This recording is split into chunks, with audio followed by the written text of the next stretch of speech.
here. Welcome back from recess, everybody. Hi. First off tonight, the Summit County Fiscal Office is going to provide us with an update on the countywide reappraisal process.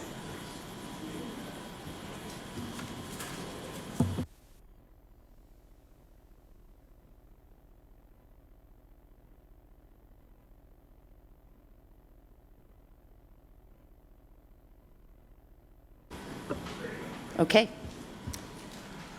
All right, I'm just going to sit this down. Good afternoon, Kristen Scalise, County Fiscal Officer. As most of you know, by law, my office has to prepare a mass reappraisal every 6 years, also called a sexennial. And then 3 years after that, we do what is called a triennial update. 2026 was a mass reappraisal sexennial. In that, we either visit or review every property in Summit County, in addition to sales ratio studies and analysis to establish value. We also follow IAAO standards, and within those standards, the sales that we consider have to come in at either 90% all the way up to 110% of the value of the sale. The state of Ohio, though, has to approve your abstract, and the minimum that they will accept is 90%. And so when we prepared this reappraisal, that is what we set it at, 90%, which is the lowest. Now, we have the handout, which each of you have on council. If you turn to the first page, you can see by district, each district and what the average increase in value was. In the lower right-hand corner, you can see that overall the county increased 18.48%. If you review, most of the districts fall within a range close to 18%. Except for we have some that are quite high. First would be Peninsula. Peninsula came in at 32.92%. It's a very interesting district. It really only has two neighborhoods, as we call them, which are distinctive properties and what characteristics fall into each neighborhood. Also, there are only 234 improved properties in all of Peninsula, and there were only 5 valid sales. So to reach that 90% of value of those 5 sales, the properties on average had to be increased 32.93%. Next, we have Boston Heights, pretty much the same thing, 529 improved properties in all of Boston Heights. Again, only 5 valid sales. So the average increase, again, to reach that 90% was 27.95%. Silver Lake is a little different. Silver Lake, even though they have properties that aren't lakefront, they have properties that behave like that because they have lake access and user rights. So Silver Lake went up on average 23.78%. If you turn to the next page, it's basically these same numbers, just in a map format. The next page is the numbers in a graph. Then we have the historical reappraisal data since 2008 through 2026. You can see in 2023, we hit the high of an aggregate of 31%, back down this year to 18%. The next page is every district with the percentage average increase, the total number of parcels within each district, the valid sales that we were permitted to use, and then those sales as a percentage of total parcels. Your next graph is, again, just the sales for the years previous. The next page is a bar graph. The next page you can see is historical reappraisal values, everything excluding the public utilities. You can see the first column is total residential and agricultural, and the next is industrial and commercial, then your totals. And you can see from 2008, countywide, we went from a value of 34.9 billion to today we stand at 60.1 billion in value. Your next page is the reappraisal of the Akron district with the breakdown of the various areas of Akron. And then the next page is statewide with the counties that are in sexennials and those that are in triennials, and you can see where different counties are coming in this time.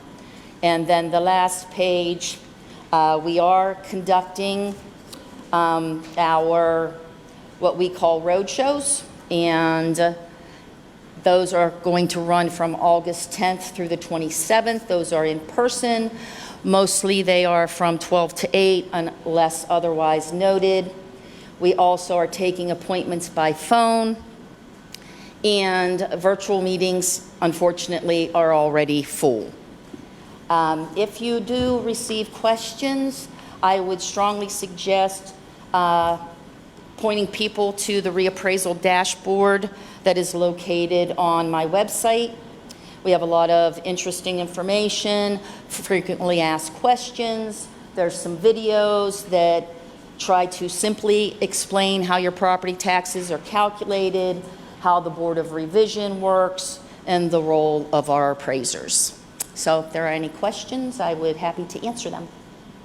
Yes? On your list of parcels, for example, Akron, you say 78,816. Is that houses, structures, or is that structures and land? I'm sorry, let me get to it. 78,000. That is going to be residential. Those are residential? Residential Okay, thank you. improved properties. Thank you. Yeah. Yes. Hello. Hi. Thank you for your presentation. Sure. Is this appraisal based on the last 1 year of home sale data or the last 3 years 1 year. average of home sale data? 1 year. Prior to Again. 2020, we were permitted to use the previous 3 years. In the 2020 sexennial is the first year that the state of Ohio said, no, you can only use the previous year. And since then, in the triennial, and then again this year, we were only permitted to use the previous years. Thank you. You're welcome. Yes, Mr. Ford? I think the fiscal office has its own communications department or group or PR folks? Okay. Yes. So could you have them send to either the council or to Mark the dates for any appeals or things that people might want to do to the extent that those have not passed, and then the dates for your talks around the town? Yeah, that is in your book, actually. There is a calendar on the last page. If there is like a social media post, something that we can then go and repost to someone okay. else. Sure, Yeah. sure. That'd be great. Thank you. Okay. Oh, yes, Rita.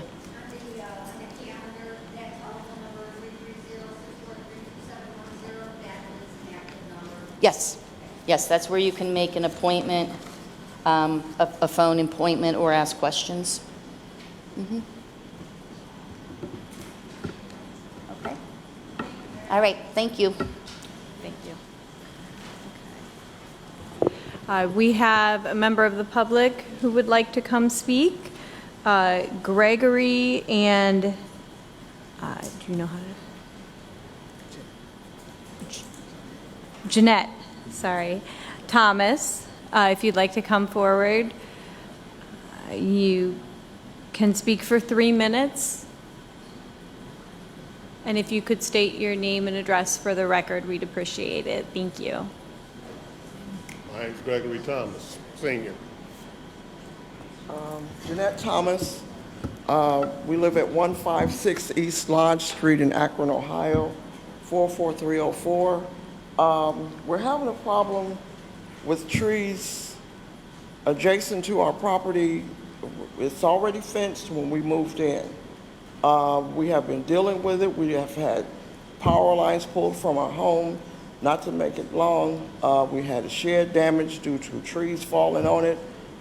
We took a video in April. We had trees fall across our street, and the power was out for about 8 hours. The fire department had to come out to cut the trees and everything. They had it lined. This is what we've been dealing with for a while.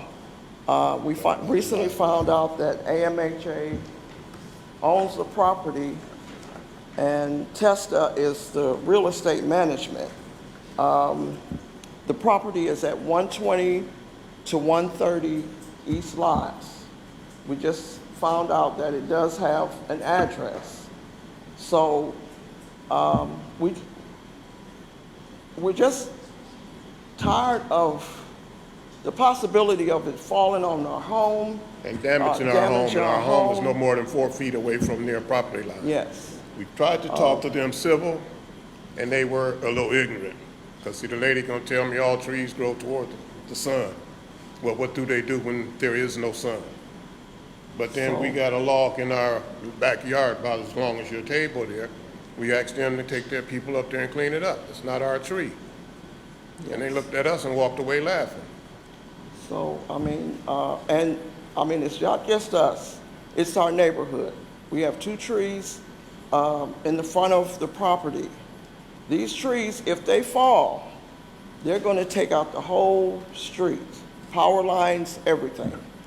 And as I said, we just recently learned that they do have an address. So the guy said that they have been out, but they haven't been out.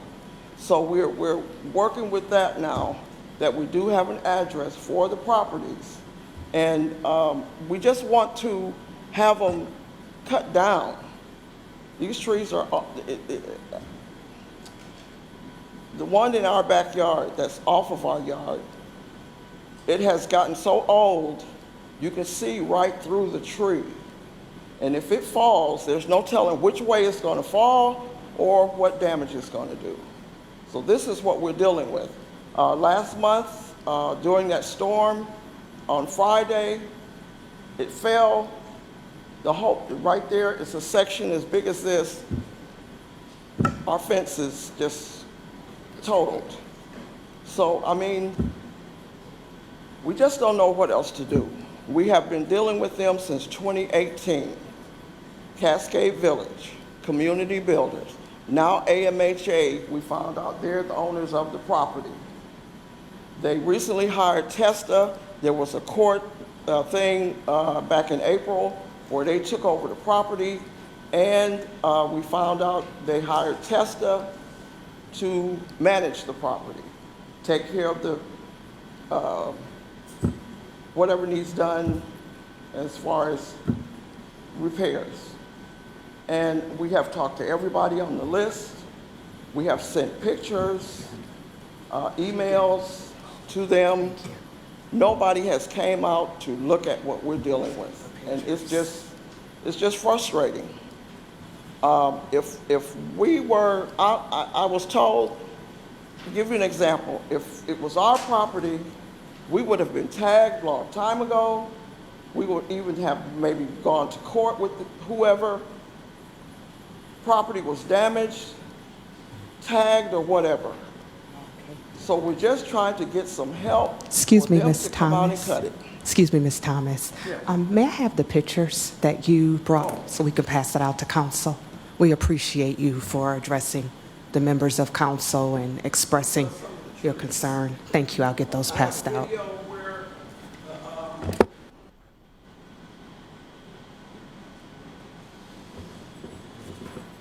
Well, thank you for coming tonight and bringing this to our attention. I believe Councilman Wilhite, he's your district rep, he's going to look into this for you. Okay. and he'll be in touch. And if you could keep the rest of us updated, Jeff, we'd appreciate that too. So we will follow up with you. Thank you. Thank you. And we're sorry you're going through this.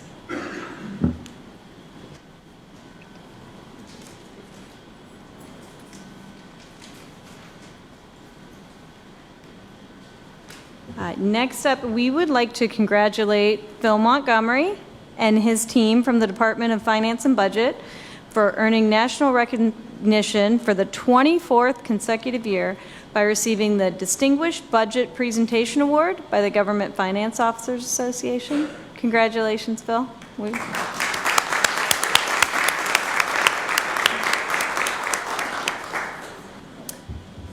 We appreciate the great work that you and your team do, so thank you. There's one motion tonight, M41, 2026, to amend the council and committee meeting calendar. There are 4 first reading passage requests. First one's going to be 2026-198. Marvin Evans in the Sheriff's Office will address council.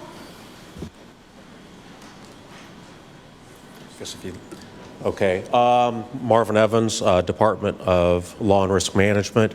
So we've concluded the negotiations for the supervisor's contract for the Sheriff's Office with the FOP.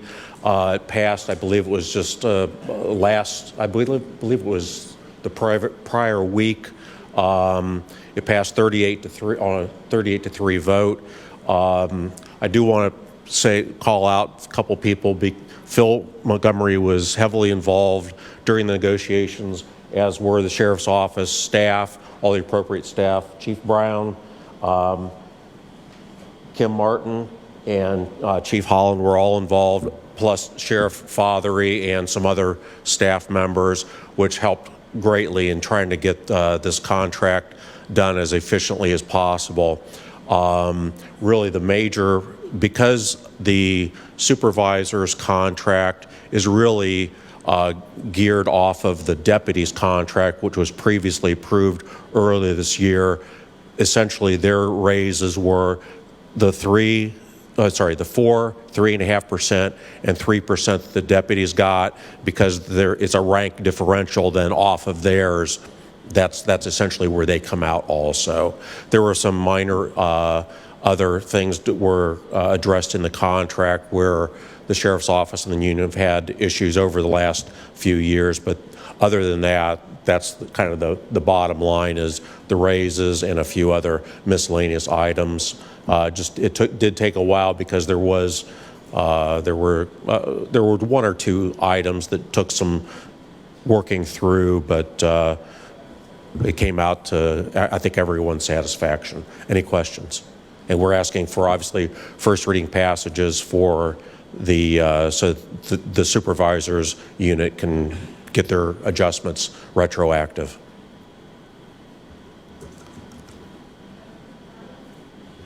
Okay. Thank you. Thank you. Christine, are you okay with this? Thank you. All right, next up is 2026-199. Brian Harnack will address council. Good evening, Council. Brian Harnack, Director, Department of Law and Risk Management.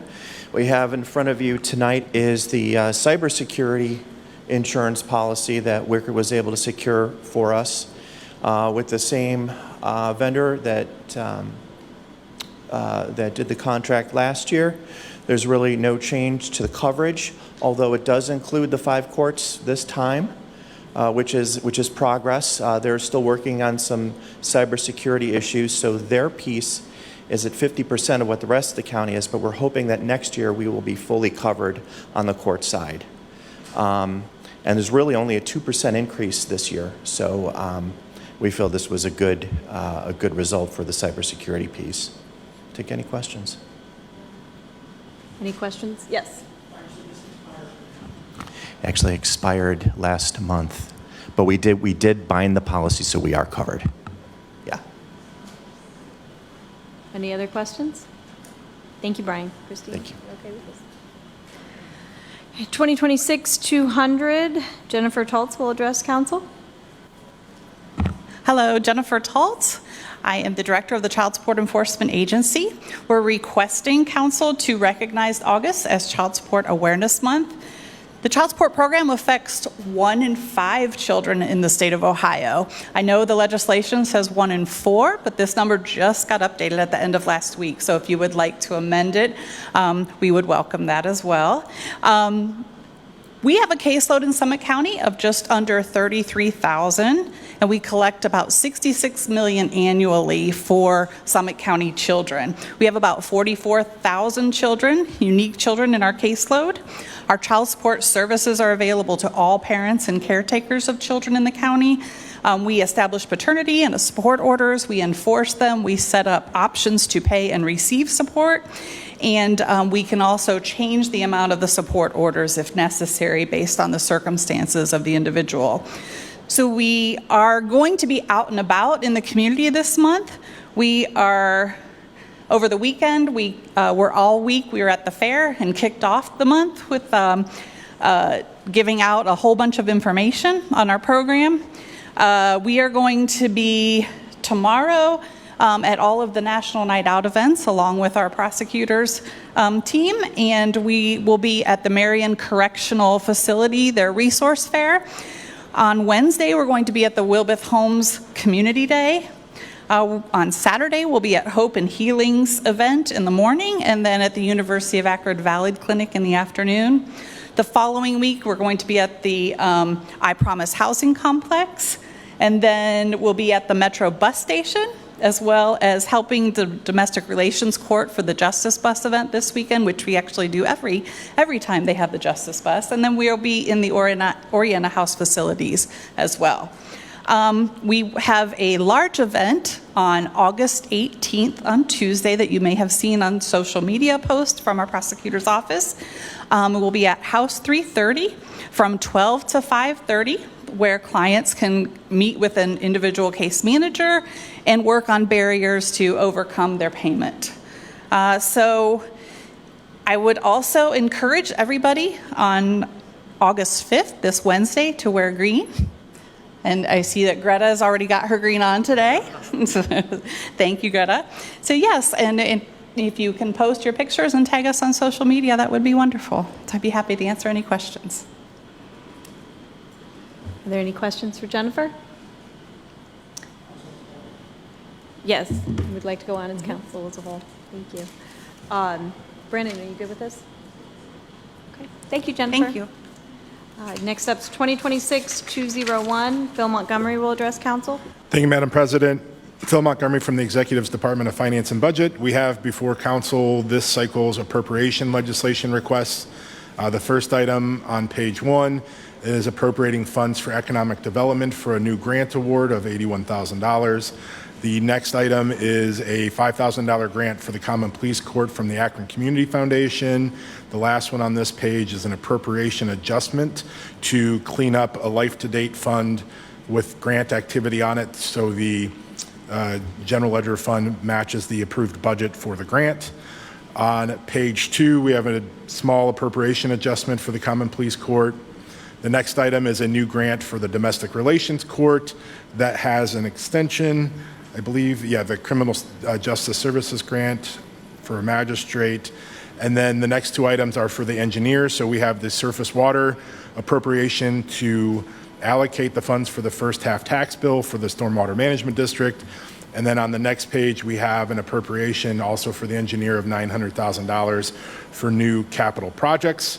And the last is an appropriation for the Sheriff's Department for the encryption of radios at the jail. And with that, I'd be happy to answer any questions. Any questions for Phil? And I see that John stepped out. Who's the Vice Chair of Finance? Who's the Vice Chair? Jeff is? Jeff, are you okay with this in John's absence? Thank you. No, I didn't have it.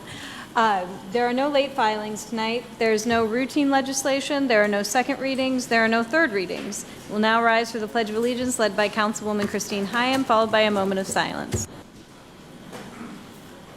To the flag of the United States of America, and to the republic for which it stands, one nation, under God, indivisible, with liberty and justice for all.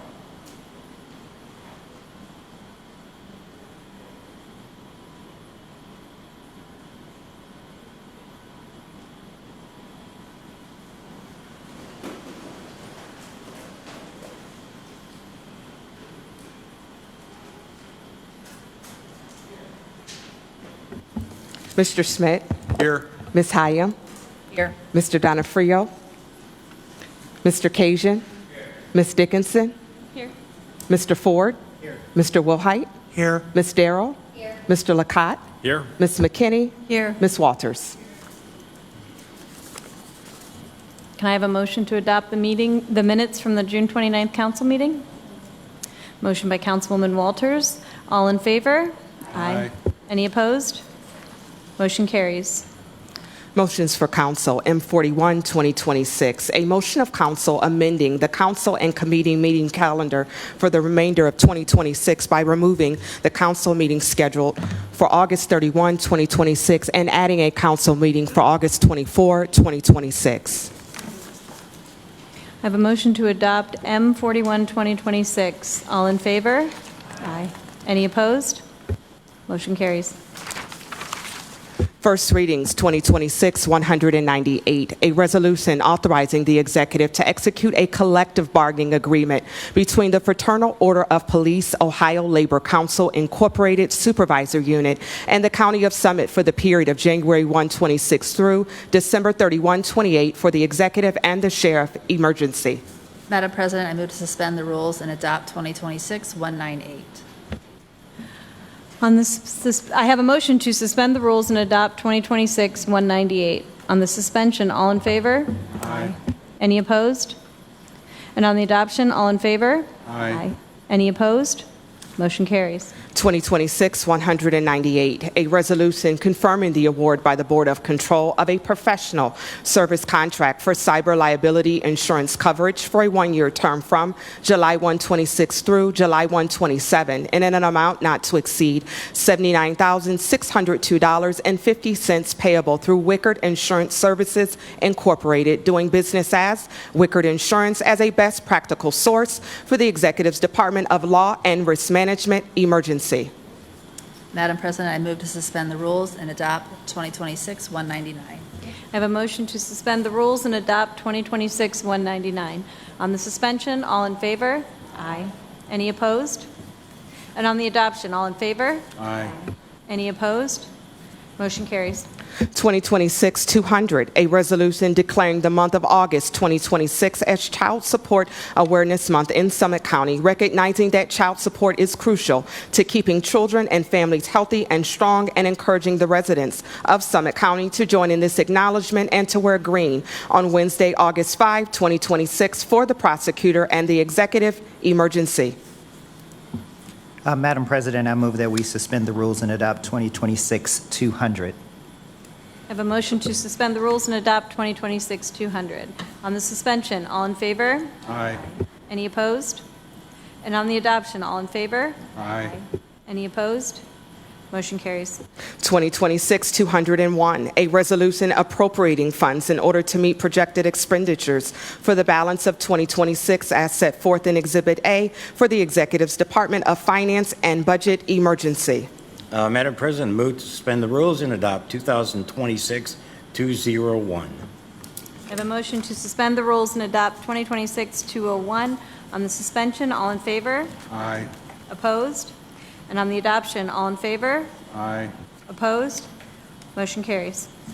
2026-202, a resolution confirming the award by the Board of Control of a construction contract with Carvo Companies Incorporated for the Springside Drive Sidewalk Project located in Bath Township in Council District 5, and in an amount not to exceed $615,525.25 for the engineer emergency.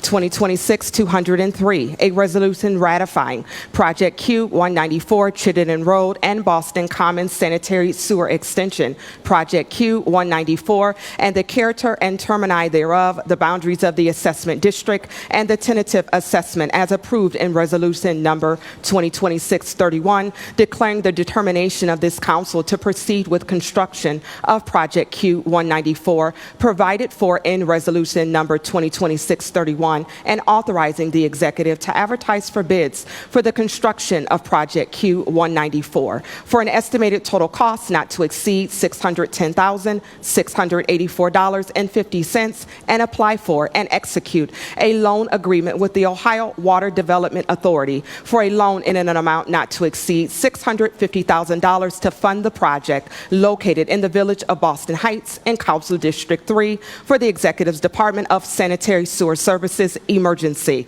2026-204, a resolution authorizing the executive to execute a grant agreement with the Downtown Akron Development Corporation and in an amount not to exceed $700,000 to provide funding to support downtown economic development services and the Night Creative Project over a 3-year term for the executive's Department of Community and Economic Development Emergency. 2026-205, a resolution authorizing the executive to advertise for bids for the Safety Building Rooftop HVAC Unit Replacement Project located in the City of Akron in Council District 4 for an estimated total cost not to exceed $643,600 for the executive's Department of Administrative Services Physical Plants Emergency. 2026-206, a resolution authorizing the executive to advertise for bids to provide inmate food services for the jail for the period December 1, 26 through November 30, 27, with 4 options to renew for an additional 1-year term for an estimated cost not to exceed $1 million for the first year for the sheriff emergency. 2026-207, a resolution authorizing the executive to advertise for bids for a hazmat truck for the Summit County Special Operations Team Hazardous Materials Branch for an estimated total cost not to exceed $1,400,000 for the executive's Department of Public Safety Emergency Management Agency Emergency. 2026-208, a resolution confirming the award by the Board of Control of a professional service contract subject to the approval of the Information Technology Board with Mission Critical Partners for consulting services in an amount not to exceed $149,012 for the executive's Department of Public Safety Emergency. 2026-209, a resolution authorizing the executive to execute a settlement agreement and release for an amount not to exceed $235,000 to settle any and all claims arising out of or concerning issues raised in the lawsuit Stacey Clark versus Candy Fothery and others for the executive and the sheriff emergency. 2026-210, a resolution declaring the month of August 2026 as National Immunization Awareness Month, recognizing the individual and community benefits of receiving immunizations for the executive emergency. 2026-211, a resolution declaring the day of August 22, 2026 as Summit County Pride Day, encouraging residents to celebrate and support the LGBTQ+ community and the Akron Pride Festival and Equity March for the executive emergency.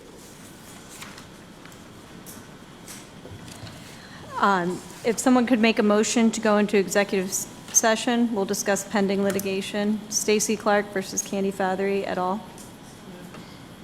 Okay, I have a motion from Councilwoman Walters. Can we have a roll call? Mr. Schmidt? Yes. Ms. Hyam? Yes. Mr. Donofrio?